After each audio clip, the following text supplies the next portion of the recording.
श्री गुरवे नमः। नमामि गणेशेशे विलासियातिशायिनं लक्ष्मी सहस्रलीलाभि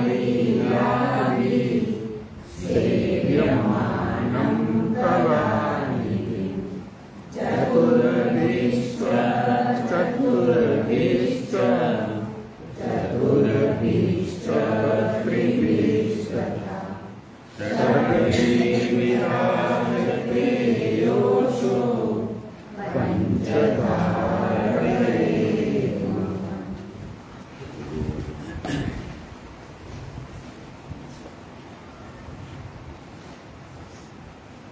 આજે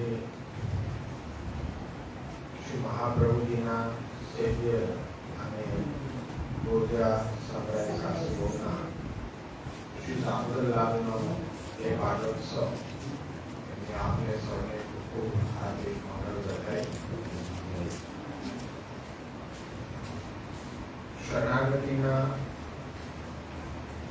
ઉપદેશમાં જે 16 અંતર્ગત ગ્રંથો છે તેમાંથી વિવેક વિદ્યાશ્રય, કૃષ્ણાશ્રય અને બાલબોધ છે એ ગ્રંથોનો આપણે ટીકા સાથે અભ્યાસ કર્યો. ત્યારબાદ શરણાગતિનો અંતિમ જે ગ્રંથ છે એ પંચપદ્યાની છે. એ પંચપદ્યાની ગ્રંથનો અભ્યાસ હવે આપણે શરૂઆત કરવાની છે. સૌપ્રથમ આપણે પંચપદ્યાનીનો પાઠ કરીશું, ત્યાર પછી એની પૂર્વ ભૂમિકાનો વિચાર કરીએ. શ્રી કૃષ્ણ રસભિક્ષિત માનસારતિ વર્જિતા અનિરુદ્ધાલોક વેદે તે મુખ્યા શ્રમણોત્સુકા વિકલનમસે હેતુ ભગવત સ્મૃતિ વિફલા અર્થે કનિષ્ઠાસ્તે ચાપી મધ્યમા શ્રવણોત્સુકા સંધિગ્ધં કૃષ્ણ તત્વં સર્વભાવેન વિદુ તે ભાવેશાન વિગતા નિરોધાત્મા ન ચાન્યથા પૂર્ણભાવેન પૂર્ણનાથા કદાચિત ન તુ સર્વદા અન્યાશક્તાસ્તુ એકેચિત અધમા પરિકીર્તિતા અનન્યમનસો મધ્યા ઉત્તમા શ્રવણાદિષુ દેશકાલવ્યક્તકર્તુ મંત્રકર્ણ પ્રચારતા.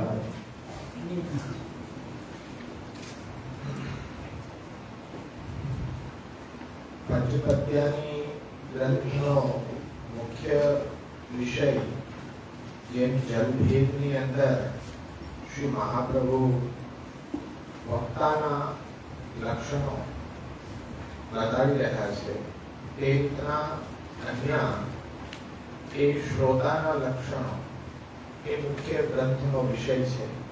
પરંતુ એનું નામકરણ જે છે એ વિષય ઉપર નથી પણ શ્લોક ઉપર છે. શ્લોકની સંખ્યા ઉપર આ ગ્રંથનું નામકરણ આપણને જોવા મળે છે. એવો આ બીજો ગ્રંથ છે 16 ગ્રંથમાં કે જેનું નામકરણ એ ગ્રંથના વિષય સાથે સુસંબંધિત નથી પરંતુ શ્લોકની સંખ્યા સાથે સુસંબંધિત છે. એમાં ચતુશ્લોકી ગ્રંથ છે તો અધ્યાય એ આ નામકરણ ગ્રંથનું કરવામાં આવ્યું છે. ભક્તિવર્ધની ગ્રંથમાં જેમ શ્રી મહાપ્રભુજી આજ્ઞા કરે છે, સેવાયામ વા કથાયામ વા યશ્યા શક્તિ દ્રઢા ભવે યાવત જીવમ તસ્ય નાસો ન ક્વાપી તીર્વતી હવે તેની અંદર સેવા અને કથામય જીવન જે વૈષ્ણવની જીવન પ્રણાલિકા છે એ આપે એમાં ઉપદેશ કર્યો છે. ખરેખર વૈષ્ણવ જીવનની એ પ્રણાલિકા શું છે તો કે સવારના ઉઠતા સાથે જ ભગવદ નામથી એ આપણા દિવસની શરૂઆત થાય છે. સ્નાન ઇત્યાદિ થયા પછી નિત્ય નિયમના જપ અને પાઠ આપણે કરતા હોઈએ છીએ. ત્યાર પછી ભગવત સેવાની અંદર પ્રવૃત્ત થઈએ ત્યારે પણ ભગવત સેવાની સાથે અષ્ટસખાની જે વાણી છે એ કીર્તનના રૂપમાં આપણે એ લેતા હોઈએ છીએ. ત્યાર પછી રાજભોગ સુધીની સેવા કરવું, ગ્રંથોનું અધ્યયન કરવું, શ્રીમદ ભાગવતનું ચિંતન કરવું અને ત્યાર પછી ઉત્થાપનનો સમય થતા પુનઃ પાછા આપણે સેવામાં પ્રવૃત્ત થઈએ અને ત્યાર પછી પાછા અષ્ટસખાઓની વાણી સાથે ઉત્થાપનથી શયન સુધીનો ક્રમ પહોંચીએ. શયન પછી પણ ભગવદ વાર્તા, એ ભગવદ વાર્તામાં પણ આપણે એ પ્રભુના ગુણગાન રૂપી એ કીર્તનો ઇત્યાદિ ગાઈને સત્સંગ એ આપણું જીવનનો એક અભિન્ન અંગ છે. તો આ અને રાત્રિના સૂતા વખતે પણ એ ભગવદ નામ સાથે આપણો દિવસ પૂર્ણ થાય. આ મહાપ્રભુજીએ બનાવેલી આખી એ દિનચર્યા છે કે જેમાંથી આપણે કદાપી બહારનો વિચાર કરવાનો સમય જ રહેવો જોઈએ નહીં. એટલે આ ચક્ર હંમેશા આજીવન ચાલતું રહેવું જોઈએ, સેવા અને કથા. ત્યારે આપણને એ સેવા કથાનો આનંદ છે એ આપણે લઈ શકીએ. વર્તમાન સમયની અંદર આપણે સેવા અને કથા પ્રણાલીમાં બરોબર એ બેલેન્સ નથી જાળવી શકતા. એના માટેનો પ્રયત્ન આપણે કરતા હોઈએ છીએ. સેવા અને કથા, સેવાની અવેજીમાં પ્રભુમાં એ ચિત્ત પ્રવણ કરવું. એક એ ભગવત કથા, એ ભગવત કથા કેવી હોય તો એ ભગવત કથાના શ્રેષ્ઠ ઉદાહરણો વાર્તા સાહિત્યમાં આપણને મળી રહ્યા છે. કેટલાક વાર્તા સાહિત્યમાં આપણને જુઓ, અલી ખાન પઠાણ અને એમની દીકરી આ કથા પ્રણાલિકા દ્વારા ઉત્તમ શ્રોતાના રૂપમાં, પીરજાદી એ, ત્યાર પછી દિનકરદાસ શેઠ, માધવ ભટ્ટ કાશ્મીરી, રૂપમંજરી, ઘણા બધા શ્રેષ્ઠ શ્રોતા ભગવત કથાના અને ભગવત કથા દ્વારા ઉત્તમ ફલને દૂધ હોય એ સુવર્ણના પાત્રની અંદર જ ટકી શકે. જો કોઈ બીજા પાત્રની અંદર રાખો તો પાત્ર ફાટી જાય અથવા દૂધ ઉડી જાય. તો એ શું છે કે ઉત્તમ એ જે વસ્તુ છે એને જીરવવા માટે ઉત્તમમાં ઉત્તમ પાત્ર પણ હોવું. લક્ષણો આધારિત એમના ભેદ બતાવવામાં આવે છે અને જે સેવા કે ભક્તિ માર્ગની અંદર નથી, કેવલ પ્રપત્તિ શરણ માર્ગની અંદર છે. એ શરણ માર્ગીય ઉત્તમ શ્રોતાના લક્ષણ અંતિમ શ્લોકમાં બતાવી રહ્યા છે. એટલે જલભેદ પંચપદ્યાની ગ્રંથની અંદર મહાપ્રભુજીએ મર્યાદા અને પ્રવાહ માર્ગને લક્ષ્યમાં ન લેતા કેવલ અને કેવલ પુષ્ટિ માર્ગીય શ્રોતાના લક્ષણો આધારિત એમના ભેદ બતાવ્યા છે. આવું શા માટે? તો કે પુષ્ટિ માર્ગનો જે ઉપદેશ તો આપણને ગમે તે માર્ગનો વ્યક્તિ ભટકાઈ શકે.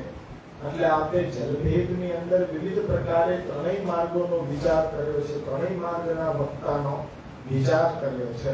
પરંતુ પંચપદ્યાનીમાં એક પુષ્ટિ માર્ગીય શ્રોતાનો જ વિચાર આપશ્રીએ કરેલો છે.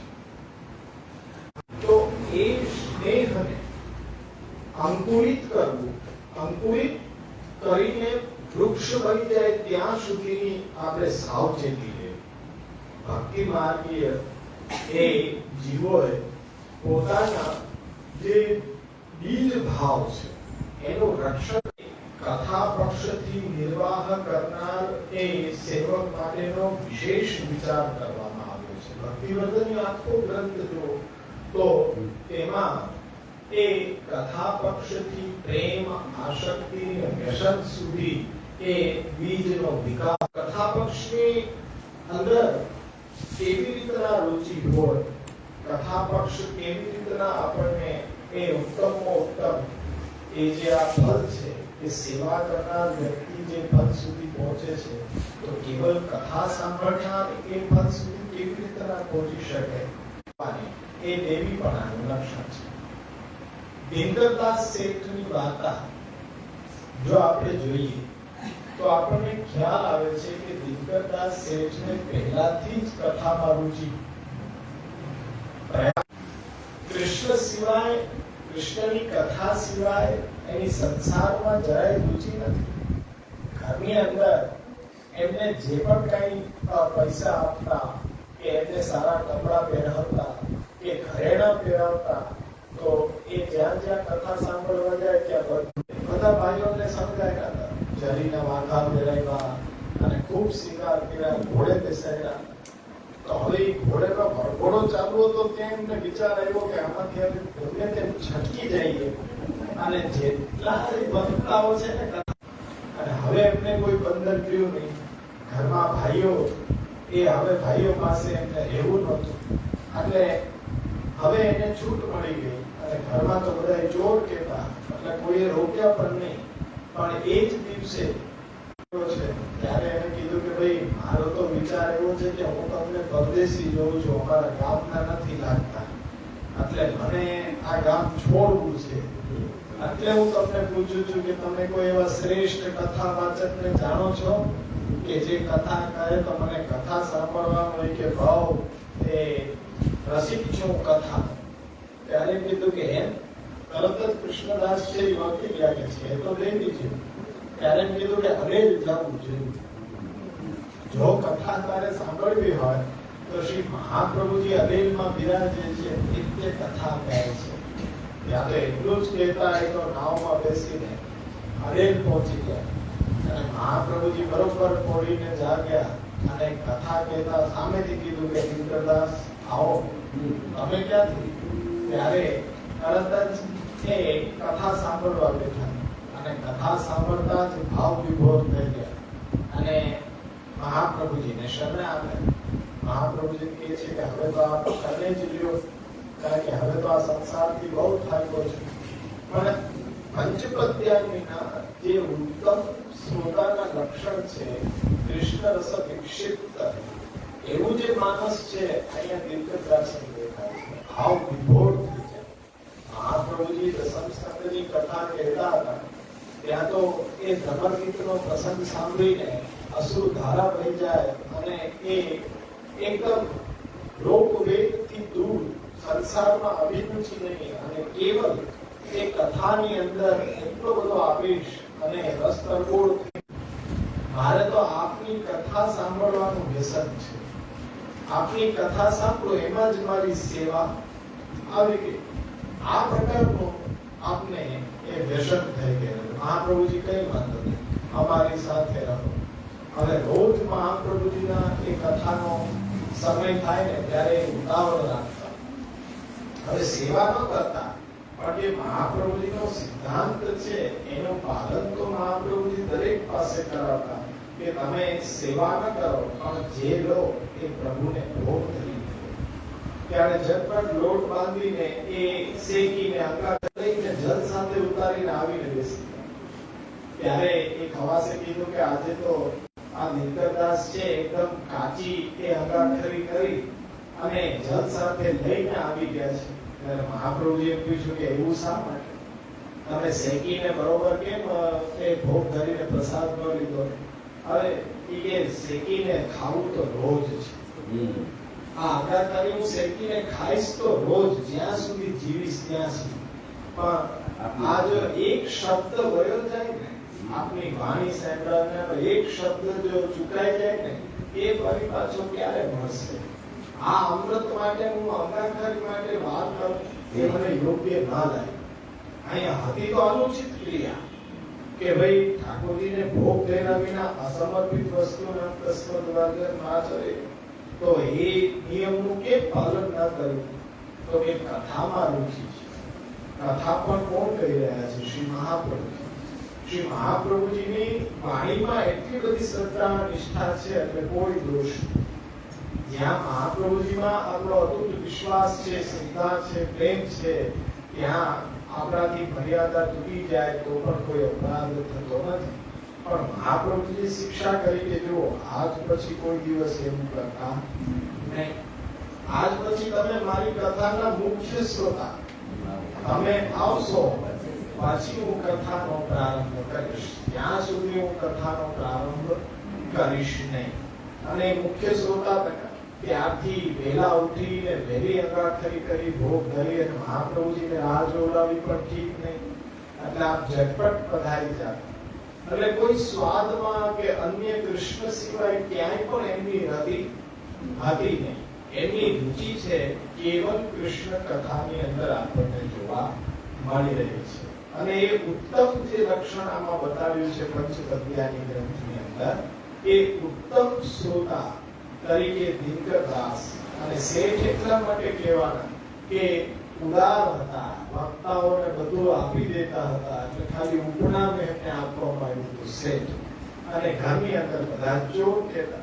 તો આ આખી વાર્તા ઉપરથી આપણને શ્રેષ્ઠ શ્રોતા કેવો હોય પુષ્ટિ માર્ગી. પંચપદ્યાની ગ્રંથના સંદર્ભે જુઓ તો દિનકરદાસ શેઠ છે ઉત્તમ એ શ્રોતા આપણને લાગી રહ્યા છે. એવી જ રીતના અલીખાન પઠાણ અને એમની દીકરીનું છે.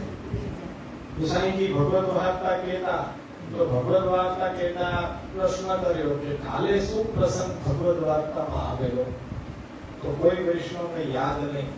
પણ અલીખાન પઠાણ અને એમની દીકરીએ વિનંતી કરી કે મહારાજ, ગઈકાલનું કહીએ કે અમે જ્યારથી કથા સાંભળીએ છીએ ત્યારથી શરૂઆત કરીને અત્યાર સુધી ન કહી. ત્યારે કીધું કે નહીં.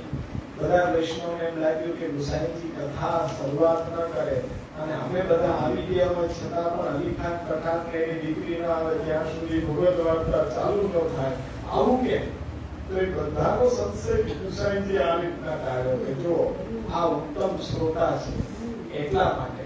અમને તો ગઈકાલનું પણ યાદ નથી, પણ આને પૂછ્યું તો એમ કહે છે કે જ્યારથી કથા સાંભળવાની શરૂઆત કરી ને ત્યારથી અત્યાર સુધીનું અમે વર્ણન કરીએ જો આપની આજ્ઞા હોય તો. તો આ ઉત્તમ શ્રોતાના લક્ષણ આપણને દેખાઈ આવે છે. એટલે અહીંયા આપણે એક વસ્તુ નક્કી કરીએ કે આપણી અંદર કંઈક શક્તિ પડેલી છે. એ શક્તિને આપણે ઓળખીએ નહીં તો એના વિકાસ માટેના આપણે પ્રયત્ન પણ કરતા નથી.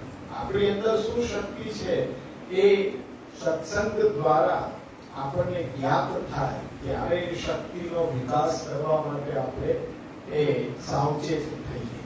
એટલે આપણી અંદર જે પ્રભુએ બીજનું આરોપણ કરેલું છે એ દેવીજી પ્રત્યેકને પ્રભુ તરફથી મળેલું એ બીજ છે, એ પ્રેમ ભાવ છે, એને ઉત્તરોત્તર વિકાસ કરવા માટે જરૂરી છે સેવાયામ વા કથાયામ વા યસ્યાશક્તિ વિરામ.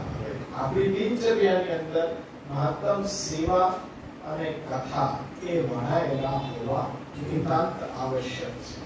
કારણ કે એના માટે જ આપણે પ્રયત્ન કરવા પડે. સેવા અને કથા અને એ જ આ ગ્રંથ અધ્યયન છે કે અત્યારના અવસર એ પણ વસ્તુ વિચારણીય છે કે જે વર્ગીકરણ અહીંયા આપણે જોવાના છીએ એમાં ખાસ કરીને પુષ્ટિ માર્ગીય જીવોને લઈને એ વર્ગીકરણ કરવામાં આવેલું છે.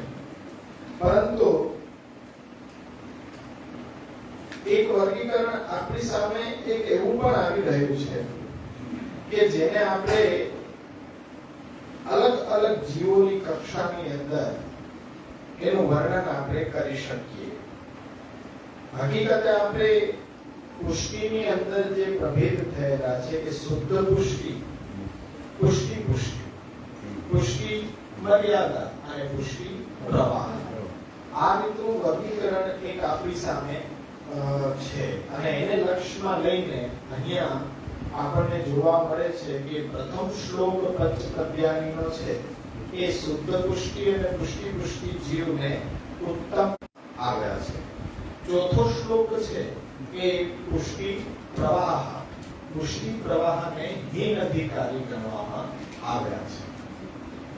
બીજો ને ત્રીજો શ્લોક છે જ્યારે આપણે ગ્રંથનો અભ્યાસ કરશો ત્યારે બંને મધ્યમ અધિકારી છે, પણ ભેદ શું છે કે એક શબ્દ નિષ્ઠા છે એકને અને એકને અર્થ નિષ્ઠામાં પ્રીતિ છે. તે રીતે બંને મધ્યમ અધિકારી છે.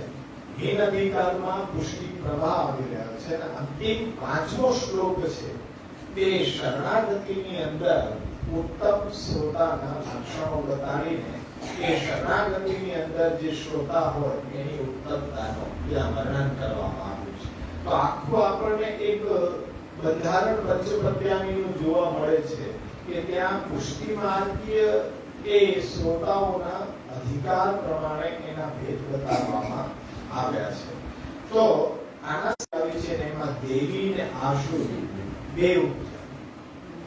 તો એમાં દેવી જીવની અંદર પાછા પુષ્ટિ અને મર્યાદા બે પ્રભેદ પડી રહ્યા છે. તો તેની અંદર પુષ્ટિની અંદર તમે પાછા ચાર પ્રકાર આપણે જોયા. એની અંદર ઉદાહરણના રૂપમાં તમે શું લખી શકો કે શુદ્ધ પુષ્ટિ છે. શુદ્ધ પુષ્ટિ જીવ છે તે પ્રભુની અનુગ્રહ પામેલા જીવો છે. એટલે ત્યાં લખવું જોઈએ કે અનુગ્રહ અવલંબી અને નિસાધક જીવ એ શુદ્ધ પુષ્ટિ. શુદ્ધાહ પ્રેમણા વિવાદિ દુર્લભ. ત્યાર પછી પુષ્ટિ મિશ્ર. પુષ્ટિ મિશ્ર જે જીવ છે તેમાં ભગવત સ્વરૂપને જાણનારા એ જીવો છે પુષ્ટિ મિશ્ર જીવો છે. નારદ આદિ વગેરે ત્યાં પુષ્ટિ મિશ્ર જીવો ગણવામાં આવે છે. પછી મર્યાદા મિશ્ર જીવો છે. મર્યાદા મિશ્ર જીવોની અંદર જ્ઞાન મિશ્ર જીવો અને ભાગવતને આધારી 9 એ યોગેશ્વર આદિ જે છે એ મર્યાદા મિશ્ર પુષ્ટિ જીવો છે. અને છેલ્લે પ્રવાહ મિશ્ર હોય. પ્રવાહ મિશ્ર છે કેવલ અને કેવલ ક્રિયારત પણ તીર્થાટન પ્રેમી. તીર્થનું અટન કરનારા, તીર્થયાત્રામાં એ સ્નેહ રાખનારા ક્રિયારત હોય છે જે પુષ્ટિના ભેદો છે. શુદ્ધ પુષ્ટિ જીવો હોય એ તો બ્રજભક્તો જે કોટીમાં ગણી શકાય છે. શુદ્ધાહ પ્રેમણા અતિ દુર્લભા. પછી 84,252 વૈષ્ણવ છે પુષ્ટિ જીવો છે. પુષ્ટિ જીવોનું લક્ષણ શું કે કૃષ્ણના પ્રેમની અંદર એકદમ વિહવલ અને કૃષ્ણની સેવામાં પણ એટલી જ નિષ્ઠા અને એ નિષ્ઠા સેવાના અનવસરમાં ભાગ છે.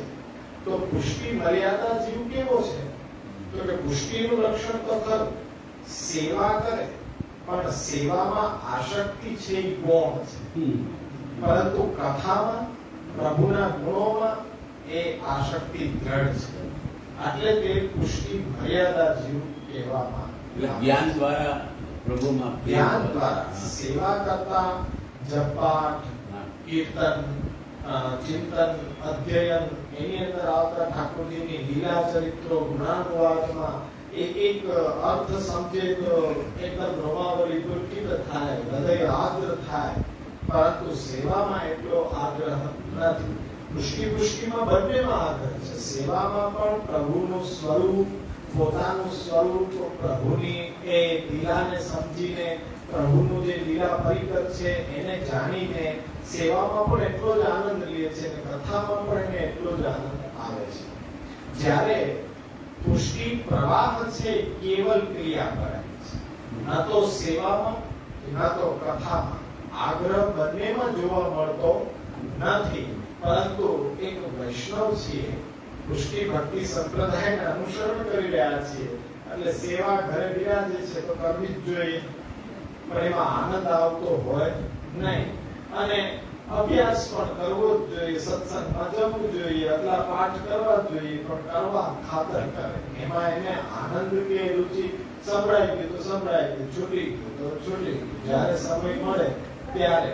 પણ એક ઉત્કટતા કેટલી છે દિનકરદાસ જેવી કે ચાલો ભોજન પણ છોડીને, હવે ભોજન તો જેટલા આપણે શકશો દેહ ટકે ત્યાં સુધી ભોજન તો નિત્ય કરવાનું છે, પણ આ ક્યાંથી? એવી ઉત્કટતા તો ભાગ્યે જ જોવા મળે ને. બાકી તો આપણે બધું કાર્ય પૂર્ણ કરીએ પછી શેષ સમય હોય તો કે જય આપે, બાકી કઈ એવું આપણે આગ્રહ છે નહીં કે પહોંચી જ જવું.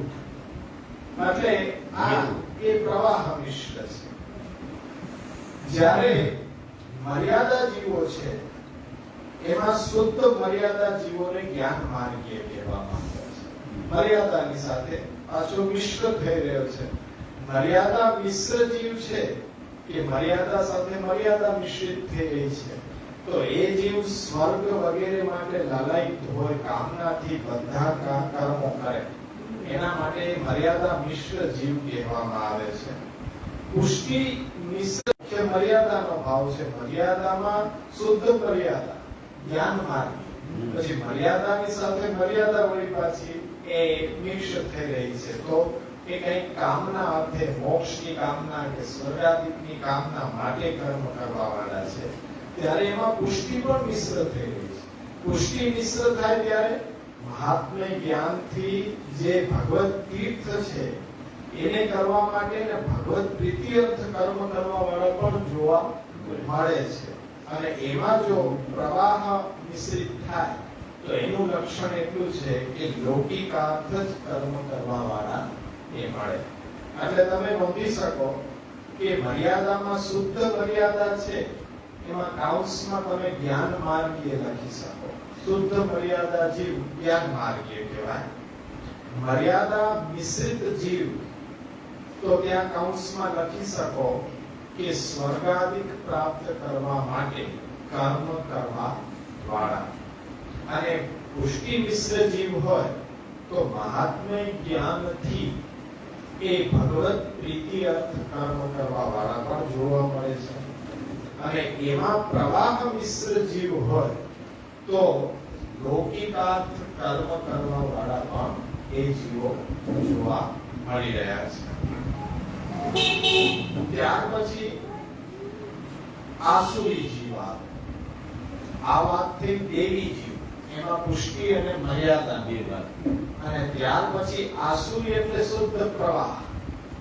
શુદ્ધ પ્રવાહી જીવ કેવો હોય તો એમાં કેવલ પ્રવાહ, એટલે કે એનો ઉદ્ધાર નથી. દુર્ગ્ય જીવ, અજ્ઞ અને દુર્ગ્ય જે પુષ્ટિ પ્રવાહ મર્યાદા ભેદ ગ્રંથને આધારે, તો એ દુર્ગ્ય અને ઉદ્ધાર એનો કદાપી છે જ નહીં એવા એકદમ શુદ્ધ પ્રવાહી જીવ. પછી એમાં પુષ્ટિ પણ મિશ્ર થઈ રહી છે. પ્રવાહનો મુખ્ય ભાવ છે, એમાં પુષ્ટિ આવી રહી છે તો કે ભગવત ભજન અનુકૂળ ક્રિયા કરે અને એવા ભક્તોનો ઉદ્ધાર પણ છે, એવા જીવોનો ઉદ્ધાર છે, એના ઉપર પુષ્ટિ થઈ શકે. અને મર્યાદા મિશ્ર જીવ તો એ પ્રવાહની અંદર જ્યારે મર્યાદા મિશ્ર જીવ હોય તો એ સત્કર્મ પ્રત્યે શ્રદ્ધા ધરાવે, સત્કર્મ કરવા માટે પ્રેરાય, તો એનો પણ ઉદ્ધાર છે. કેવલ સહજ આસુરી જીવો છે એનો ઉદ્ધાર નથી, પણ એમાં પુષ્ટિ મિશ્રિત થઈ રહી છે તો એનો ઉદ્ધાર છે. મર્યાદા મિશ્રિત થઈ રહી છે તો પણ એનો ઉદ્ધાર થઈ રહ્યો છે. તો આ એક વર્ગીકરણ છે. આનો ગ્રુપની અંદર એ આવી જશે, એટલે લખવામાં પાછળ રહી ગયા હો કે તો કઈ ખાસ વાંધો નથી. પછી હવે હજી એક લખી લો. ભેદનો સમન્વય આપણે આ રીતના પણ કર્યો છે કે પ્રવાહ પુષ્ટિ ભક્તિ જે છે એ તામસ ભક્તિ છે. એટલે તમે પ્રવાહ પુષ્ટિ ભક્તિ લખો, એની સામે વિસાવીશ તમે તામસ ભક્તિ લખો. મર્યાદા પુષ્ટિ ભક્તિ છે એને રાજસ ભક્તિ લખો.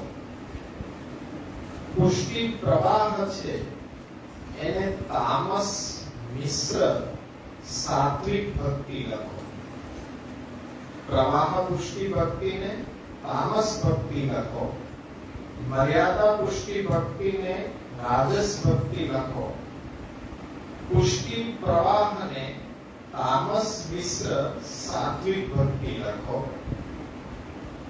પુષ્ટિ મર્યાદાને રાજસ મિશ્ર સાત્વિક ભક્તિ લખો. પુષ્ટિને શુદ્ધ સાત્વિક ભક્તિ કહેવામાં આવે છે. અને પુષ્ટિને શુદ્ધ સાત્વિક ભક્તિ અને શુદ્ધ પુષ્ટિને નિર્ગુણ ભક્તિ. બરોબર છે? ફરી એકવાર બોલી જાઉં છું. પ્રવાહ પુષ્ટિ છે એ તામસ ભક્તિ છે. મર્યાદા પુષ્ટિ ભક્તિ છે એ રાજસ ભક્તિ છે. પુષ્ટિ પ્રવાહ ભક્તિ છે એ તામસ મિશ્ર સાત્વિક ભક્તિ છે. પુષ્ટિ મર્યાદા છે એ રાજસ મિશ્ર સાત્વિક ભક્તિ છે. અને પુષ્ટિ છે એ શુદ્ધ સાત્વિક ભક્તિ છે. અને શુદ્ધ પુષ્ટિ નિર્ગુણ છે. પુષ્ટિ શુદ્ધ સાત્વિક છે. મુખ્યત્વે શ્રી મહાપ્રભુજીએ ક્યારેક આપણને અનુકૂળતા હશે તો એ વિચાર કરીશું. પણ એક તમે શ્રીમદ ભાગવતના આધારે એક હજી વાત નોંધી લો. આ ભક્તિ કરનારા જે ભક્તો છે એ કેવી રીતના આવી રહ્યા છે તે ભાગવતીનો અત્યારે આપણે વિષય નથી, પણ બહુ સુંદર રીતે એમાં વર્ણન આવી રહ્યું છે. હવે તામસ ભક્તિ કરનારા તામસ ભક્ત કોને ગણવામાં આવ્યા છે? તો એમાં લખો યજ્ઞ પત્નીઓ, ઇન્દ્ર, શંખચૂડ, અઘાસુર, ધેનુકાસુર, તૃણાવર, શકટાસુર અને પૂતના.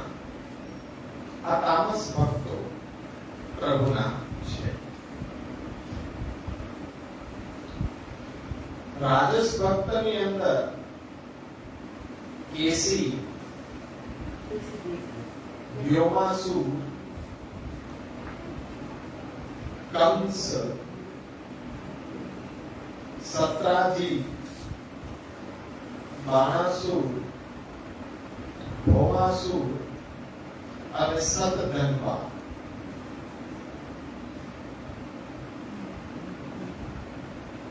પછી તામસ સાત્વિક ભક્તની અંદર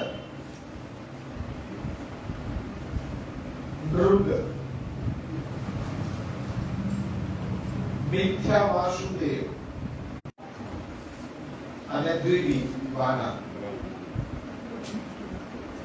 રાજસ સાત્વિક ભક્ત છે શિશુપાલ, દુર્યોધન, સાલ્વ, દંતવક્ર, વિદુરથ અને બલબલ.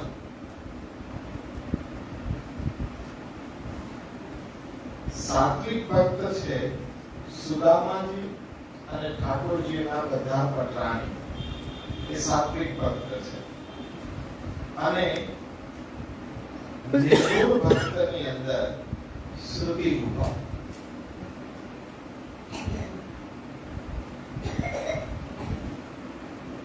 આ વિષય આખો અલગ છે, પણ ભક્તિના પ્રભેદ, અધિકારના પ્રભેદ અને એની સાથે એ ભક્તો કેવી રીતના એ છે એ તમે જોઈ પણ શકો. જ્યારે આપણે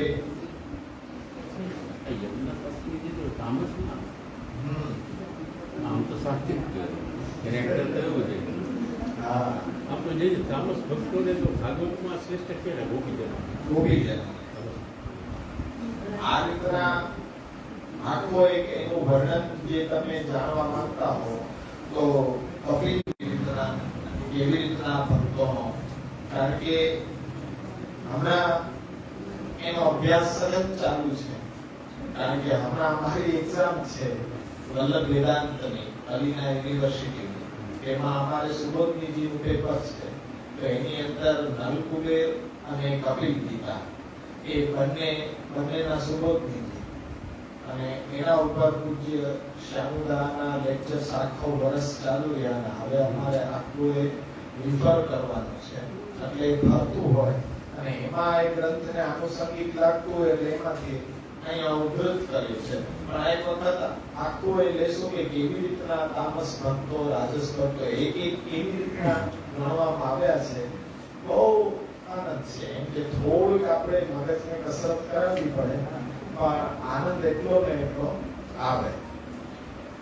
તો અહીંયા આપણે આ બધાના પ્રકારના વર્ગીકરણને જોવાનું નથી. આ તમને ખાલી જાણકારી માટે કે ક્યારે તમને વિષય મધ્યમ નહીં, એની અંદર ઉત્તમ છે તો એ શુદ્ધ પુષ્ટિ અને પુષ્ટિ પુષ્ટિ, અને મધ્યમ છે તો એ પુષ્ટિ મર્યાદા, અને હિન્દ છે તો પુષ્ટિ પ્રવાહ.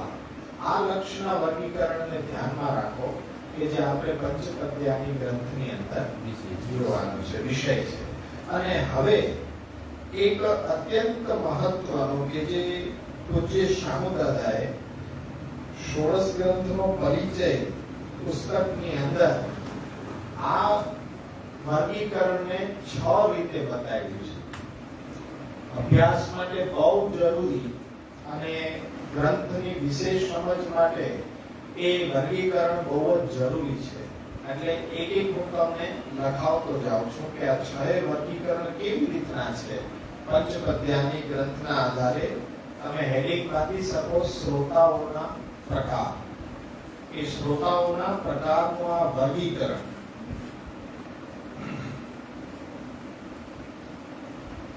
પહેલું વર્ગીકરણ નો પ્રકાર એવો છે, એમાં તમે જોઈ શકો કે ઉત્તમ શ્રોતા.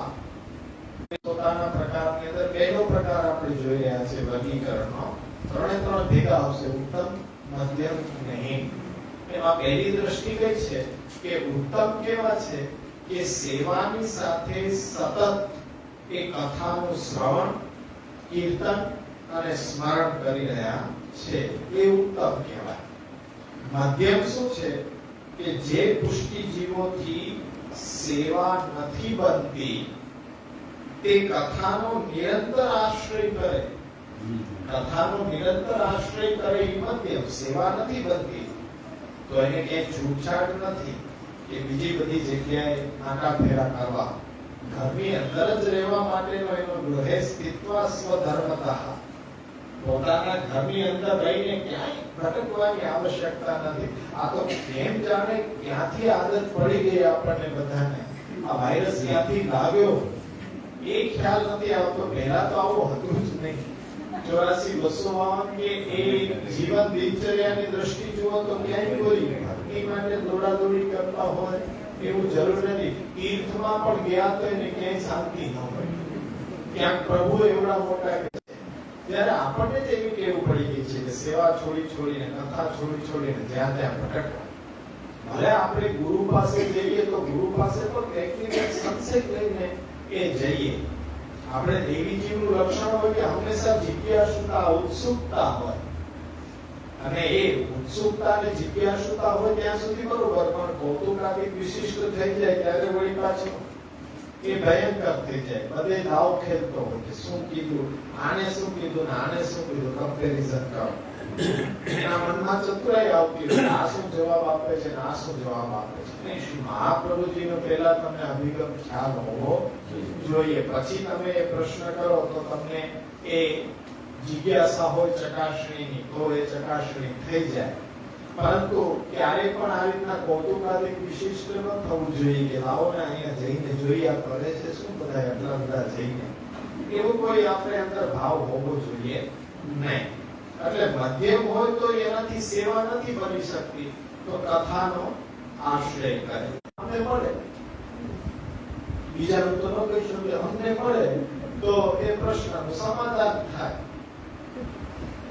એમાં હીન છે એટલે ઘણા પુષ્ટિજીવો નિરંતર કથા ન સાંભળતા ક્યારેક કથા સાંભળે એ હિમ. નિરંતર કથા નહીં, ક્યારેક અવસર આવી ગયો તો કથામાં પણ જે આવે, ક્યારેક અવસર આવી ગયો તો સેવા પણ કરી લે, પણ સેવા અને કથામાં રુચિ હોય નહીં, એટલે એ હિમ છે. તો આ પહેલો પ્રકારનું વર્ગીકરણ છે કે જે આપણને ગ્રંથની અંદર જોવા મળશે કે આ ભેદ કેવી રીતના પડ્યા. શરણાગતિને હિમ નથી કીધા. નહીં, શરણાગતિ તો આ ભક્તિ માર્ગની દ્રષ્ટિએ નથી આવતા. બરોબર. આ તો ભક્તિ માર્ગની દ્રષ્ટિએ ઉત્તમ, મધ્યમ ને હિમ. આ તો ઉત્તમ જ ખાલી. પ્રપત્તિ માર્ગની અંદર જે ઉત્તમ છે 6 અંગોને એ ચલાયમાન ન થાય. દેશ કાળ દ્રવ્ય મંત્ર કર્મ કરતા એની અંદર ચલાયમાન ન થાય કે કેવલ પ્રભુના આશ્રયને દ્રઢ રાખે તો એ મર્ત્ય આ દેહ છોડીને પ્રભુની અંદર મોક્ષ એને કેવો મળશે કે પ્રભુના શ્રીયની અંદર એ સાયુજ્ય અંતર્ગ્રહતાના ગોપીજનો બીજે. ત્યાર પછી બીજું વર્ગીકરણ એવું છે કે જે આપણે જોઈ ગયા. બીજું વર્ગીકરણ એવું છે કે જે શ્રોતામાં કથા શ્રવણની ઉત્સુકતા, કથામાં રુચિ અને અભિમાન તથા લૌકિક ફળમાં ઈચ્છાનો અભાવ. પહેલું એવું લખો કે કથા શ્રવણની ઉત્સુકતા, કથામાં રુચિ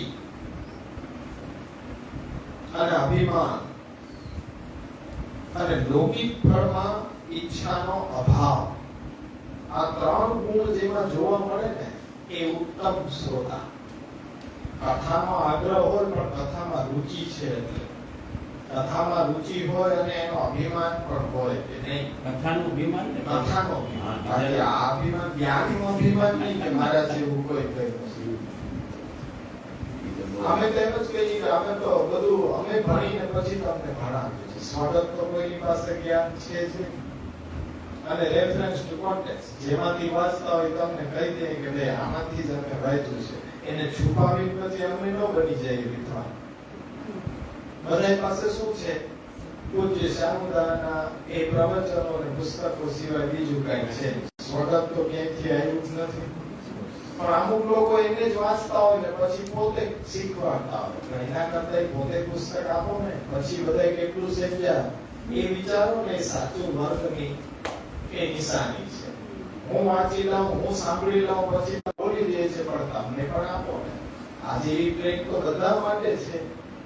આજે પૂજ્ય શામુદાએ જે જન્મ પ્રકરણના 4 અધ્યાય સુધીના જે ભાગવત ચિંતન કર્યું છે, બધા એ જ સાંભળીને પછી કે ભાગવત ભણી. અને સુબોધનીજી કઈ એટલું સરળ છે કે બધા એને લાગી જાય. આપણે સર્વ નિર્ણયમાં આવે શાસ્ત્રાર્થ ભૂલાઈ જાય. શાસ્ત્રાર્થ તો યાદ કરવા જાય તો પાછું સર્વ નિર્ણય ભૂલાઈ જાય. 6 વાર ભણીએ તો એ કાલિકાઓ પાછી બધી બાષ્પી ભવન જ થઈ જતી હોય. એ બધી યાદ ન રહેતી હોય ત્યાં સુધી સુબોધનીજીમાં કેવી રીતના ઝંપલાવ. અને શ્યામુદા તો એમ જ કહેતી કે સીધા સુબોધનીજીમાં ઝંપલાવે એ બધા હેન્ડીકેપ. એ બધા હેન્ડીકેપ હોય. એ લોકોને કઈ ગતાગમ પડતી હોય નહીં. એટલે આ 3 લક્ષણ હોય ને કે કથા શ્રવણની ઉત્સુકતા, કથામાં રુચિ અને અભિમાન અને એ લૌકિક ફળમાં અરુચિ.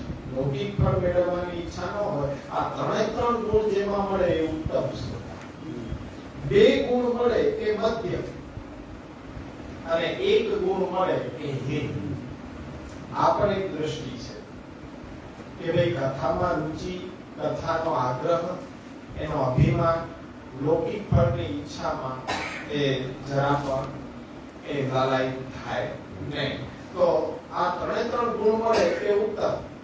આમાંથી 2 ગુણ મળે એ મધ્યમ અને પ્રવાહ માર્ગીય શ્રોતા હીન. વિચારી શકાય પણ મહાપ્રભુજીએ એ એક્સેપ્ટ કર્યું નથી. મહાપ્રભુજી એનો સ્વીકાર કર્યો નથી. કારણ કે કેવલ પુષ્ટિ જીવો, દેવી જીવોને ઉપદેશ આપવો છે. એટલે પુષ્ટિ અંતર્ગત જ જે પ્રભેદ છે એને જ સ્વીકારીને આપણે અહીંયા પંચપદ્યાનીમાં શ્રોતાના લક્ષણો આધારે અધિકાર ભેદ કર્યો છે. પરંતુ સાવ પુષ્ટિ માર્ગે ઉત્તમ, મર્યાદા માર્ગે મધ્યમ અને પ્રવાહ માર્ગે હીન આ મહાપ્રભુજીના અભિપ્રાય નથી. પાંચમું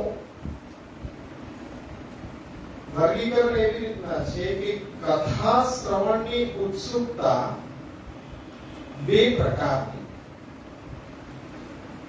આ ખાસ બીજો અને ત્રીજો શ્લોક જે આપણે અભ્યાસ કરીશું એમાં તમને આ વર્ગીકરણ મદદરૂપ થશે કે કથા શ્રવણની ઉત્સુકતા બે પ્રકારની.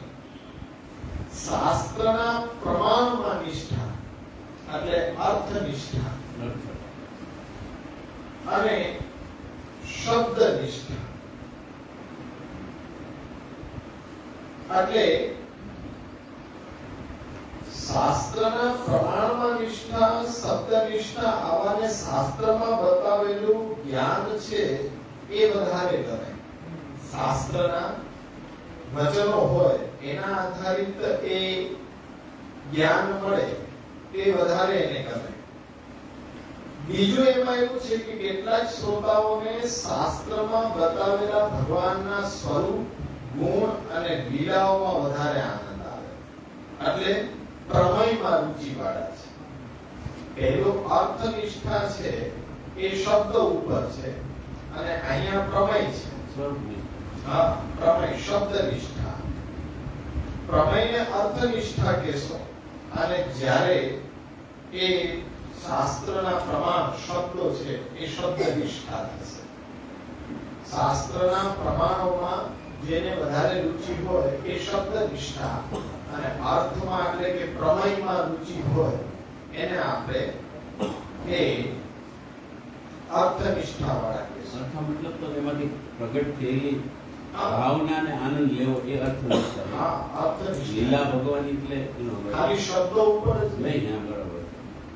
જેમ કે આપણે કેવી રીતના કે અર્થ કોઈને ખબર ન હોય પણ જ્યારે આપણે કોઈ દોહા કે બોલીએ ત્યારે બધાને કેવી આનંદ આવી જાય. વાહ વાહ વાહ, શું કીધું.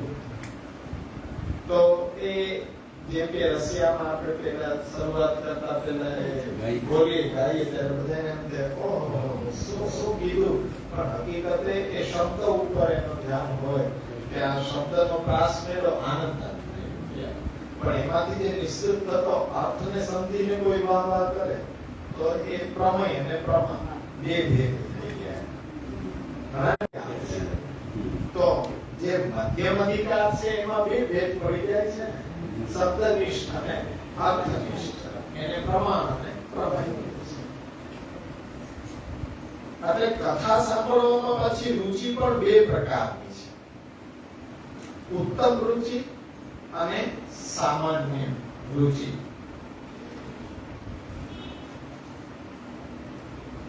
આ ચારેય લક્ષણને આપણે મેળવીએ તો ચાર પ્રકારના શ્રોતાઓ આપણી સામે આવે.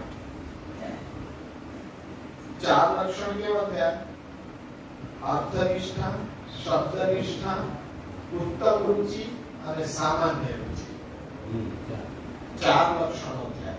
હવે ચારેય લક્ષણોમાં આપણે જો ભેદ કરીએ તો શબ્દનિષ્ઠા, અર્થનિષ્ઠા બંને છે અને શ્રવણમાં ઉત્તમ રુચિ છે તે ઉત્તમ શ્રોતા. આ ચારેય લક્ષણો આપણી સામે છે. એને આપણે મિશ્રિત કરીને જોવાના છે. અર્થનિષ્ઠા, શબ્દનિષ્ઠા, ઉત્તમ રુચિ અને સામાન્ય રુચિ. હવે જેને અર્થનિષ્ઠા અને શબ્દનિષ્ઠા બંને હોય અને કથા શ્રવણમાં ઉત્તમ રુચિ હોય તો એ ઉત્તમ શ્રોતા કહેવાય છે. હવે જેને કથામાં ખાલી શબ્દનિષ્ઠા છે, શબ્દનિષ્ઠા છે અને શ્રવણમાં સામાન્ય રુચિ છે તો એ મધ્યમ અને જ્ઞાની કહેવાય. મધ્યમ અને જ્ઞાની કહેવાય છે.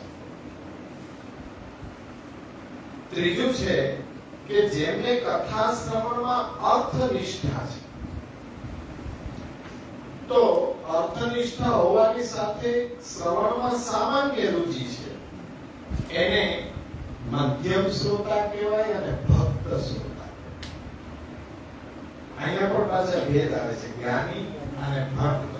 જ્ઞાની અને ભક્ત. શબ્દનિષ્ઠા હોય, પ્રમાણમાં રુચિ હોય, કથામાં સામાન્ય રુચિ હોય તો એ જ્ઞાની કહેવાય, મધ્યમ શ્રોતા.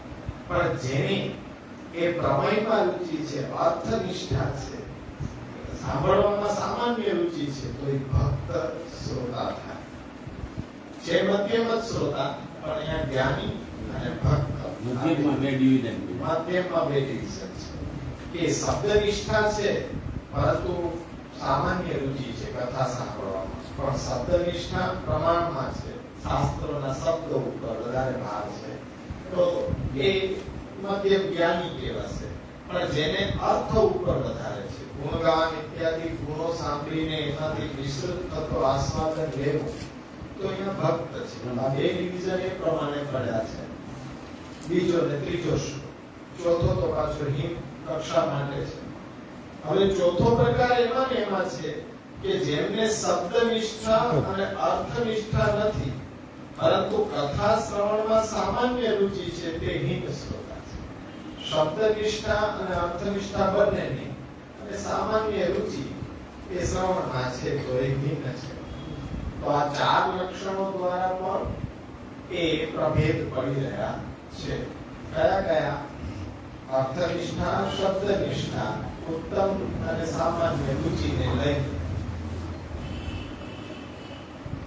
મહાપ્રભુજીનો ઉત્સવ આવે ને તો આપણે કંઈક કાર્યક્રમ કરીશું કે આ ચાર ગ્રંથો પૂર્ણ થઈ જશે ને તો એક એક ગ્રંથની સંગ્રહી કોઈ એક ગ્રંથ હશે. કારણ કે પાછું એમાં આપણે એ રીતના આખું ઉજવશું, વર્ગનો જ કાર્યક્રમ એક દિવસ. કીર્તનો તો ખરા, પણ કીર્તન પહેલા 1 કલાકની અંદર બાલબોધના રિવિઝન પાઠ રાખશો. આટલાથી આટલા શ્લોક કોણ કરશે, આટલાથી આટલા શ્લોક કોણ કરશે. જેને અભ્યાસ છે એ નહીં બોલે, જેને અભ્યાસ નથી એ જ તૈયારી કરશે. અને તૈયારી કરવામાં મને પૂછવાનું કેટલું બોલવાનું, કેટલું લખવાનું. વિવેક ધૈર્યશ્રીમાં 3 પાઠ પાડી નાખશો. વિવેક એક લેશે, ધૈર્ય એક લેશે, આશ્રય એક લેશે. હવે છઠ્ઠું વર્ગીકરણ છે.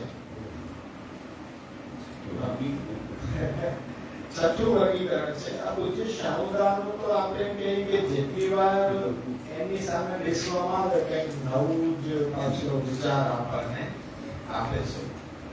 આ વખતે અમારે એ 4 ગ્રંથો છે, શરણાગતિ, સમર્પણ, સેવા અને ભક્તિ, તદ્દન અલગ કોન્સેપ્ટની અંદર સમજાય, સાવ નૂતન. વિવેક ધૈર્ય આશ્રયનો સાવ અલગ જ એક વિચાર રજૂ કર્યો. કારણ કે ટેક્સ્ટ તો કોઈ દિવસ લેતા જ નથી, એ પોતાની રીતે જ એ આખો અલગ વ્યૂ આપે છે. સિદ્ધાંત મુક્તાવલી પણ એક આખો અલગ રીતે જ એ વિચાર કરે. એમને એવું એમ છે કે ઉત્તમમાં ઉત્તમ આ જે મેં લખેલી છે, પરિવારે બહાર પાડેલી છે, આખો નવો કોન્સેપ્ટ છે 16 ગ્રંથ. પણ એનો અભ્યાસ મને મળ્યો નથી અત્યાર સુધી. કે જે પૂર્વ ભૂમિકા લખી છે, ખાલી કેવલ 16 ગ્રંથની પૂર્વ ભૂમિકા લખી છે. 16 ગ્રંથ પૂર્વ ભૂમિકા પરિવાર દ્વારા પ્રકાશિત થયેલી છે. તો એ તદ્દન નવો જ કોન્સેપ્ટ છે. એટલું પણ ખાલી કરીને ને તો 16 ગ્રંથ એને સમજમાં આવી જાય, પણ એનો કોઈ જિજ્ઞાસુ નથી, એની કોઈ કિંમત નથી. અત્યારે આખું આ નવું જ એક ટીકા સાહિત્ય છે કે નવા જ ધન્વંતરીમાં 16 ગ્રંથ હતા પાઠ પડ્યા. આ એક જ પુસ્તક આ જે છે ને 16 ગ્રંથ પરિચય, એ જ પરિવાર દ્વારા બહાર પડ્યું હતું બહુ વર્ષો પહેલા. એની અંદર આ વર્ગીકરણ કરવામાં આવ્યું છે. પંચપદ્યાનીના 6 પ્રકાર વર્ગીકરણ જોવા મળી રહ્યા છે. છઠ્ઠું વર્ગીકરણ છે કે ભાગવતના, જુઓ ક્યાંથી ક્યાં વિષય ટકાઈ રહ્યો છે. ભાગવતના 10મ સ્કંદમાં ભગવત કથા સાંભળવાના 5 ફળ શ્રી મહાપ્રભુજીએ બતાડેલા છે. કયા કયા? તો કે પહેલું, ભગવાનના ચરિત્રોમાં પ્રેમ થવો. ભગવત કથાનું ફળ છે. ભગવાનના ચરિત્રોમાં પ્રેમ થવો. બીજું, ભક્તિ પ્રગટ થવી. ત્રીજું, સંસાર સુખ ભોગવવાની ઈચ્છાઓ દૂર થઈ જવી. ચોથું, મનમાં સત્વગુણ વધવો, અને પાંચમું ભગવદીયનો સંગ કરવાનું મન થવું. આ દસમ સ્કંદના 7મા અધ્યાયના સુબોધનીજીમાં ભગવત કથાના 5 ફળ બતાવ્યા છે. એ 5 ફળને આધારે ઉત્તમ કયો કે આ પાંચેય પરિણામ જેને મળે ને એ ઉત્તમ છે. ભક્તિ પણ પ્રગટ થાય, ચરિત્ર વિશે પ્રેમ પ્રગટ થાય, ભગવદીયનો સંગ કરવાની ઈચ્છા થાય, તો એ પાંચે પાંચ જો મળે ને મનમાં સત્વ ગુણ વધે કે આપણે જ નિર્ણય લઈ લેવાનો. કથા સાંભળતા મને આ પાંચેય ફળ મળ્યા તો ઉત્તમ. એમાંથી કોઈ 3 ફળ અમે જે ગણતા હોય બધા એ રીતના આપણે તો બધાને જ કેવું જોઈએ, બધાએ આપણે હિમમાં જ આવે 1 કે 2. અમુકને તો એકેય ન થાય. આજે પણ આવી એનો આનંદ છે. પણ જો આટલું અધ્યયન કરવું બધાય સાથે છીએ તો આટલું આપણે અધ્યયન કરી શકીએ છીએ. ઘરે એકલા બેઠા હોય તો પછી આ અધ્યયન નથી થઈ શકતું. આટલું અંદરથી જે મળવો જોઈએ રસ હજી આગળ તમને કહું છું કે આ 3 પ્રકારમાં તમે જોયું કે આ 6 પ્રકાર કેન્દ્રમાં રાખીશું તો આ ગ્રંથ આપણને આખા તો એમને જ સમજાય છે. પૂર્વ ભૂમિકાની અંદર આ વર્ગીકરણ એવું છે. શાંતિથી ઘરે જઈને વિચાર કરજો કે આ 6 વર્ગીકરણ આ 5 શ્લોકની અંદર આપણને જો જોવા જઈએ ને બધાના દર્શન થશે. અને આપણે એક વર્ગીકરણને હું બતાવતો જઈશ કે આ વર્ગીકરણ અહીંયા આવેલું છે. પહેલા આપણે ટૂંકમાં એ અભ્યાસ કરીએ છીએ એ શ્લોકની સાથે સાથે. ત્યાર પછી આના ઉપર 2 જ ટીકાઓ ઉપલબ્ધ છે, એક શ્રી હરિરાયજીની અને એક શ્રી પુરુષોત્તમ. બંને ટીકા આપણે અહીંયા લેશું. એની પીડીએફ મોકલી દઈશ તો એ તમને બધાને એ અભ્યાસોને મળી જશે. બરોબર? તો આ તમારી પાસે એક ગ્રંથની મૂળ ટીકાઓ પણ આવતી જાય, ટીકાઓ સાથે અધ્યયન થતું જાય. તો પછી એક પ્રશ્ન યાદ કરો તો ભાગવત એમ કહે છે કે યત્ર ભાગવતી વાર્તા તત્ર પ્રત્યાધિકમ વ્રજેત કથા શબ્દ સમાકર્ણ્ય અંતરિકમ તરુણયાય. એટલે ભાગવત કથા જ્યાં થતી હોય ને, ઠાકોરજીના નામ રૂપ ગુણનું જ્યાં ચર્ચા થતી હોય ને ત્યાં ભક્તિ તો આવે પણ એની સાથે જ્ઞાન વૈરાગ્ય બંને ઉપસ્થિત જ હોય છે. એટલે ત્યાં ભાગવત એમ કહે છે કે જ્યાં પ્રભુની કથા થતી હોય ત્યાં ભક્તિ સાથે જ્ઞાન અને વૈરાગ્ય ઉપસ્થિત થયા વિના રહી શકતા નથી. અને ભક્તિ જ્ઞાન વૈરાગ્ય તો આવે જ ને. ચાચા હરિવંશીની વાર્તાની અંદર એ એકાંતમાં ચર્ચા કરે છે કૃષ્ણ ભટ્ટની સાથે. ત્યારે ઓચિંતાનો કે આ સોંધાના અત્તરની સુગંધ ક્યાંથી આવી? ત્યારે ચાચા હરિવંશી એમ કહે છે કે કોઈ આશ્ચર્યની વાત નથી, એ તો એ છેલ ચિકની આઈને જ આવી ગયો છે. કારણ કે વૈષ્ણવની વાર્તાનો એને વ્યસન છે. જ્યાં વૈષ્ણવ આદર્શ્ય જન એકત્રિત થઈને વાર્તા કરતા હોય ત્યાં શ્રી ગોવર્ધનનાથજી પધાર્યા વિના રહે નહીં. તો જ્યાં જ્યાં સત્સંગ થઈ રહ્યા છે ત્યાં શ્રી ગોવર્ધનનાથજી પધારી જ રહ્યા છે. એ તો આપણને પ્રમાણ થયું ને. તો એના માટે હવે કઈ 1200 કિલોમીટરની યાત્રા ખેડવાની આવશ્યકતા થોડી છે. જો ભગવદ વાર્તા શુદ્ધ અંતઃકરણથી ન આવે તો આ વૈષ્ણવની વાર્તા કેવી વાર્તા હશે કે વાર્તા સાહિત્ય આપણને એવું કહે કે 1-2 દિવસ નહીં 7 દિવસ મહિનાઓ સુધી એ વાર્તા કરતા કરતા દેહાનુસંધાન ભૂલી જવાય. વાર્તા પ્રસંગો આવતા હોય એ કેવી વાર્તા હશે? તો ઘણા વૈષ્ણવને એમ કહી રહ્યું છે કે ગૂઢ વાર્તા અમને કયો. ગૂઢ વાર્તા શું છે?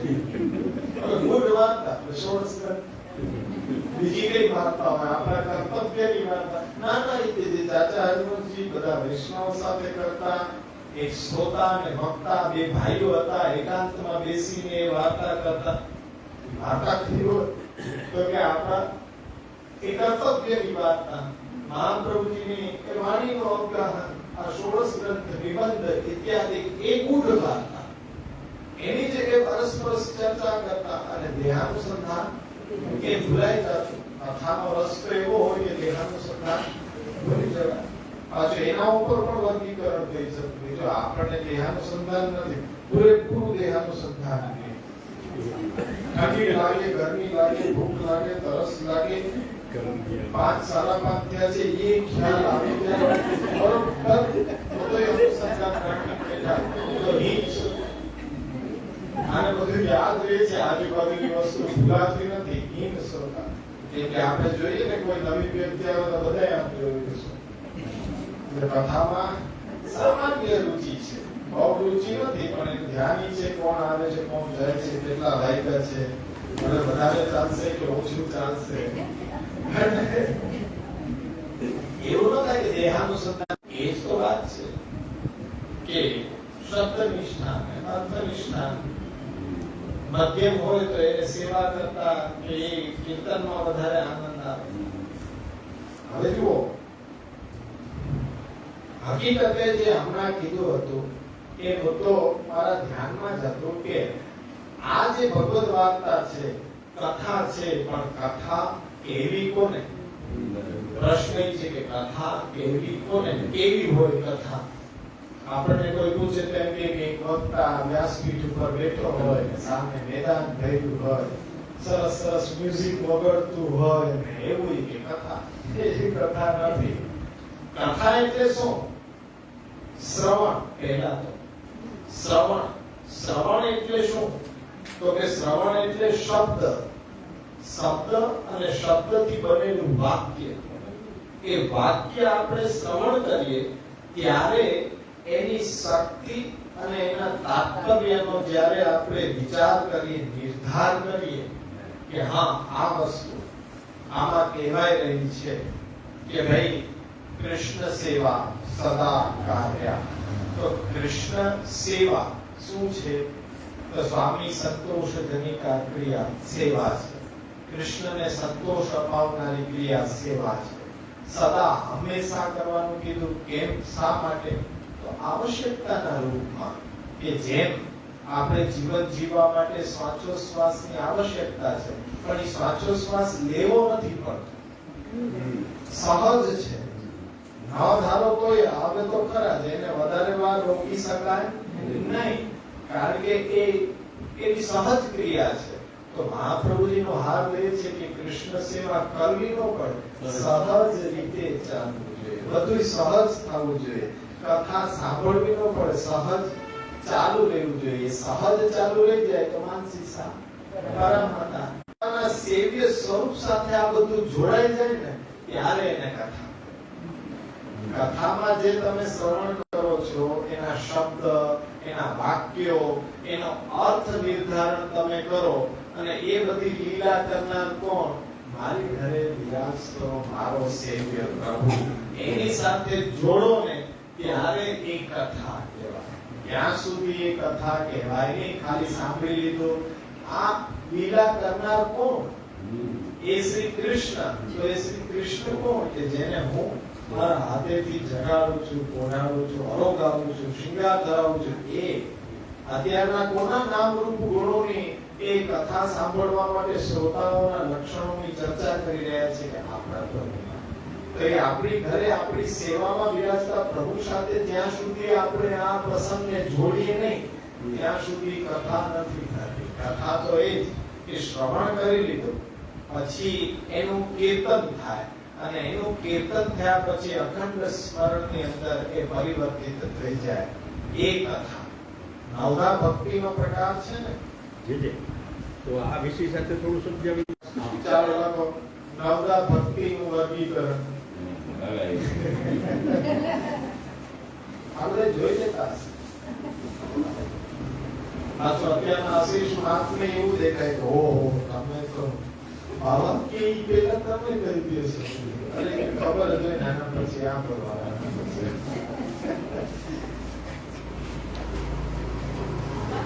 પછી અદાજીનો બેટાજી એમ કહે છે કે આપણા જો બાબા પૂરું કરે પછી દરડે કારણ કે ખબર હોય કે બાબાજી હવે રીત આપી દીધી. નવધા ભક્તિની અંદર પાદ સેવન, અર્ચન અને વંદન આ ત્રણ ભક્તિ છે ને એ બાહ્ય ભક્તિ છે.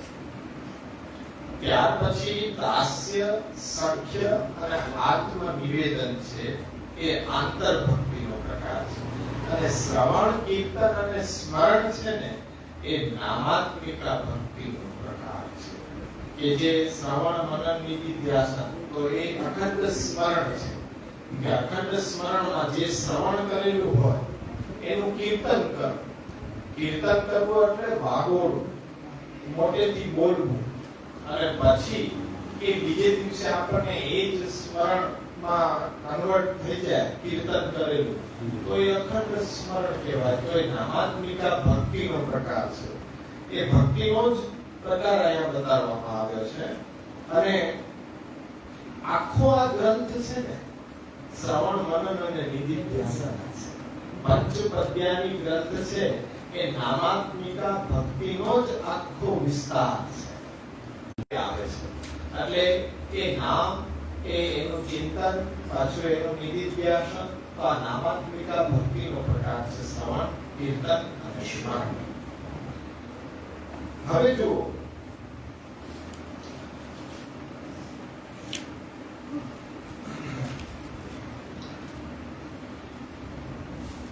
ક્યારે પ્રીતિ થાય ભગવત કથામાં?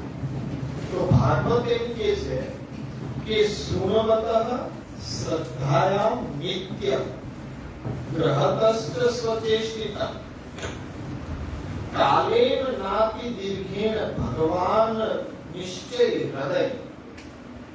એમાં શું આજ્ઞા કરે છે કે ભગવત કથા જે છે એમાં શ્રદ્ધાનો ભાવ રાખવો જોઈએ, પ્રેમ રાખવો જોઈએ, અને પ્રેમથી નિત્ય એનું સેવન કરવું જોઈએ. અને એ શ્રવણ કરતા નિત્ય એટલે એનાથી ભગવાન છે એ હૃદયની અંદર તરત જ એ પ્રગટ થાય છે, વિરાજે છે. કારણ કે મહાપ્રભુએ એ જ આજ્ઞા કરી છે કે પોતાના ગુણો સાંભળીને સંતૃપ્ત થયેલો ભગવાન છે એકવાર તમે શ્રવણ કરો ને ત્યારે હૃદયની અંદર પ્રગટ થાય, અને પછી કીર્તન કરો ત્યારે વાણી દ્વારા બહાર થાય, કીર્તન દ્વારા બહાર પ્રગટ થાય છે.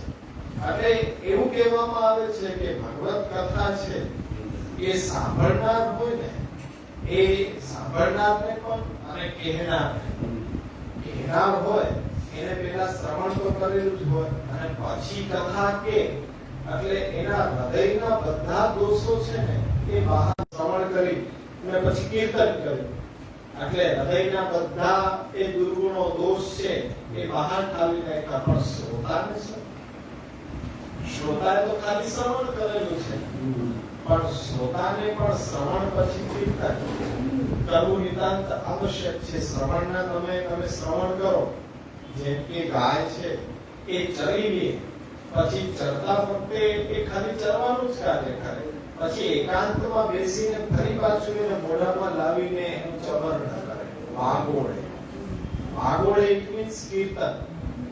તમે અત્યારના જે ભણી રહ્યા છો ઘરે જઈને પાછું આને તમે રિવિઝન કરો, આવર્તન કરો, તો એ વાગોળવું કહેવાય. અને એ વાગોળે એટલે હૃદયની અંદર જે પ્રભુના ગુણનો એ આનંદ પ્રાપ્ત થાય, એનાથી પ્રભુના વિરહનો જે તીવ્ર તાપ થાય, અને એ તાપ છે એ હમણાં એક શબ્દ કહીશ ને કે જેટલા હાડકા છે ને બધામાં છિદ્ર કરીને બહાર પ્રગટ થાય છે.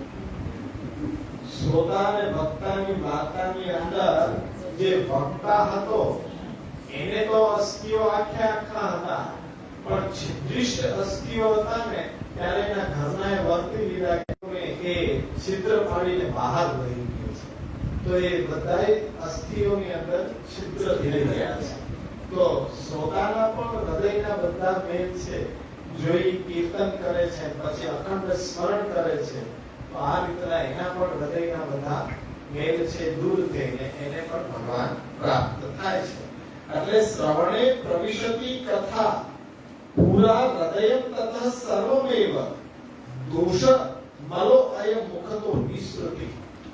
શાસ્ત્ર એમ કહે છે કે કથા સાંભળવા માટે કર્ણમાંથી શબ્દ હૃદય સુધી પહોંચે, અને એ હૃદયની અંદર જઈને પુનઃ કીર્તન દ્વારા એ બહાર પ્રગટ થાય ત્યારે હૃદયના બધા મલ છે એ આપણા હૃદયમાંથી બહાર કાઢી નાખે છે અને શ્રોતા છે એ શ્રવણ કરે પછી એનું કીર્તન કરે અને કીર્તન જ્યારે અખંડ સ્મરણમાં પરિણમે ત્યારે એના એ હૃદયમાંથી બધા મેલ છે એ અવશ્ય દૂર થાય છે. એટલે મહાપ્રભુજી જેમ આજ્ઞા કરે છે ને કે રદ્ગતઃ સ્વગુણાન શ્રુત્વા પૂર્ણ પ્લાવયતે જના, એટલે એ વાત અહીંયા શ્રોતા અને વક્તાની વાર્તાની અંદર પણ આપણને જોવા મળે છે કે કેવી કથા હોય, કથાનો અર્થ એનો આપણે ચિંતન કરીએ ત્યારે આપણા હૃદયની અંદર એ ભગવાન સાક્ષાત પ્રગટ થાય ને આપણા હૃદયના બધા દોષો દૂર થાય છે.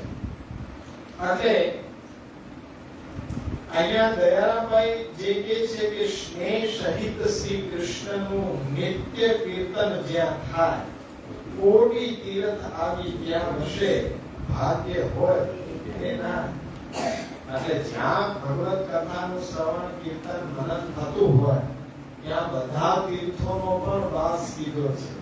અને પછી અલગથી એ કઈ ગંગા અર્થ આપણને કે જો સુખ હોત ગોપાલ ગાય ગદગદ ગીરા, ગદગદ ગીરા એટલે વાણી, વાણી છે એ ગડગડો થઈ જાય, ગદગદિત થઈ જાય.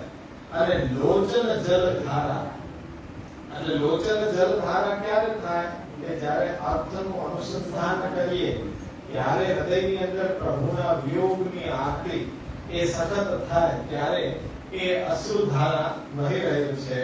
અને પ્રેમ પુલક તનુ ધાર, એટલે પ્રેમ પુલક એટલે રોમાવલી છે પુલકિત થઈ જાય. આપણને એ કથા સાંભળીને એવો રોમાંચ અને આનંદ થાય. તીન લોક સુખ તૃણવત લેખ, આ ત્રણેય લોકનું સુખ એ કથાની આગળ એક કલાકલા સમાન છે. પછી તો કોઈ લૌકિકની ઈચ્છા તો થવી જ ન જોઈએ ને. આ ઉત્તમ કક્ષાની વાત છે, આપણે તો હિત કક્ષાના છીએ. એટલે તીન લોક સુખ તૃણવત લેખત નંદ નંદન ઉર આય. આ હૃદયની અંદર એ પ્રગટ થાય છે કે જો સુખ હોત ગોપાલ ગાય. આ કીર્તન સાહિત્યની અંદર પણ આટલું આ ગ્રંથોનું જ અર્થસભર આપણને વર્ણન જોવા મળી રહ્યું છે. તો આ રીતના આખું આ બંધારણ આપણે જોયું કે પંચપદ્યાની ગ્રંથનો. ત્યાર પછી આપણે એક એક શ્લોક લઈને કેવી રીતના વાર્તા સાહિત્ય સાથે બંધ બેસે છે એ આપણે આગળના ક્રમે ક્રમે જોવાનું છે. ત્યાર પછી એ જે શબ્દો છે કે સૌપ્રથમ આપણે જોશું કે દિનકરદાસ શેઠની વાર્તાની અંદર કેવી રીતના શ્રી કૃષ્ણ રસ વિક્ષિપ્ત માનસ એમનું છે, કેવી રીતના અરતિ વર્જિતા કૃષ્ણની કથામાં જે રુચિ ન થવી એ તો નિવૃત્ત થઈ જવી જોઈએ, રુચિ તો થવી જ જોઈએ. અનિવૃત્તા લોકવેદે, લોકવેદમાંથી એની રુચિ છે એ પૂર્ણ થઈ જવી જોઈએ, ખતમ થઈ જવી જોઈએ. અને એ શ્રવણ માટે ઉત્સુક હોય મુખ્ય આવે છે. તો એ ગ્રંથને શ્રી મહાપ્રભુજીના ઉત્સવ પહેલા આપણે પૂર્ણ કરવાનો છે. અને મહાપ્રભુજીનો ઉત્સવ આપણે ઉજવવાનો છે, પણ અત્યાર સુધી જે અભ્યાસ કર્યો એ અભ્યાસને બોલવાનો આપણે ઉત્સાહ રાખવાનો છે. આપણે એ અહીંયા પ્રસ્તુતિકરણ કરવાનું છે. અત્યારથી જ વિષયો તમને આપી દીધા છે. 4 ગ્રંથો છે, એમાં બાલબોધ ગ્રંથ છે. તો એમાં શ્લોક તમે કહી શકો ઓછામાં ઓછા 5 શ્લોક લેવાના. એ 5 શ્લોક લેશો, એનો વિષય તમે નિર્ધારિત કરશો. અને વિવેક ધૈર્ય આશ્રયમાંથી વિવેક, ધૈર્ય અને આશ્રય એનું વર્ણન 3 વ્યક્તિ કરશે. એટલે 3 જુદા જુદા વિષયો થશે. ત્યાર પછી કૃષ્ણાશ્રય ગ્રંથની અંદર શ્લોક કે કેવી રીતના એ કૃષ્ણાશ્રય ગ્રંથની પેલા પૂર્વ ભૂમિકા કહેશે. દરેક ગ્રંથમાં એક એક વૈષ્ણવ છે પૂર્વ ભૂમિકા કહેશે કે બાલબોધ કોના માટે રચના થઈ, ગ્રંથનો વિષય શું છે, ગ્રંથના શ્લોક, કેવી રીતના શ્લોકની સંખ્યા શું સૂચિત કરે છે એ, અને એક જણો છે ગ્રંથનું વિવરણ કહેશે. આ રીતના તમારો વિષય આવતા શુક્રવારે અહીંયા લખાવવાનો રહેશે. નામ સાથે. અને મહાપ્રભુજીનો ઉત્સવ આગલા મહિને 24 એપ્રિલે આવવાનો છે. ત્યારે એની પહેલા આપણે તો લઈ લેશું. પહેલો જે શુક્રવાર આવતો હશે એની પહેલા ત્યારે આપણો એ વિશેષ વર્ગ હશે અને તેમાં આપ સૌ બોલશો, હું સાંભળીશ અને પછી હું પ્રશ્ન કરીશ, એના જવાબ તમારે બધાએ દેવાના રહેશે. આ રીતનો એક સુંદર મજાનો કાર્યક્રમ કરશો કે જે બીજા બધાને ઉદાહરણ રૂપે કે કેટલો અભ્યાસ કેવી રીતના અહીંયા કરાવવામાં આવી રહ્યો છે એ આપણી અભ્યાસ પદ્ધતિ છે ને એની પહેલા ગમે ત્યારે વિષય સિલેક્ટ કરો, મને પૂછી લ્યો કે કયો વિષય હું રાખું અને એમાં કેવી રીતના તૈયારી કરું, શું બોલવું, આપણે ભણાવી જ દીધું છે બધું એ પ્રમાણે કે ભાઈ કૃષ્ણાશ્રયના ગ્રંથો છે તો એના શ્લોકની સંખ્યા શું સૂચવે છે, કેટલા પ્રશ્નના સમાધાનમાં ગ્રંથ મળ્યો. આપણે ભણાવેલા 4 ગ્રંથો ઉપર આ બધા વિષયો છે. આપણા ગ્રુપમાં એ વિષયની સૂચિ હું રાખી દઈશ, એમાંથી તમારે સિલેક્ટ કરવાનું ને આવતા શુક્રવારે તમારે કહેવાનું.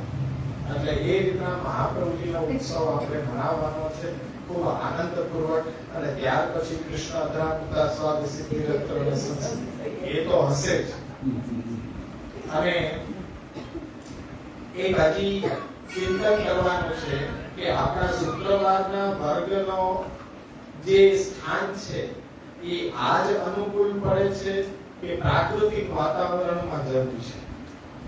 પ્રાકૃતિક વાતાવરણ અબ્રજવાટિકા છે. અભ્યાસ કરવાનો આનંદ ક્યાં વધારે આવે છે, નજીક તમને પડતું હોય એ સ્થાન આવતા શુક્રવારે તમારે બધા અહીંયા આવીને કહેવાનું છે કે પ્રાકૃતિક વાતાવરણમાં અભ્યાસ કરવો છે કે ફલશ્રુતિ ત્યાં લેવી છે અને અભ્યાસ અહીંયા કરવો છે.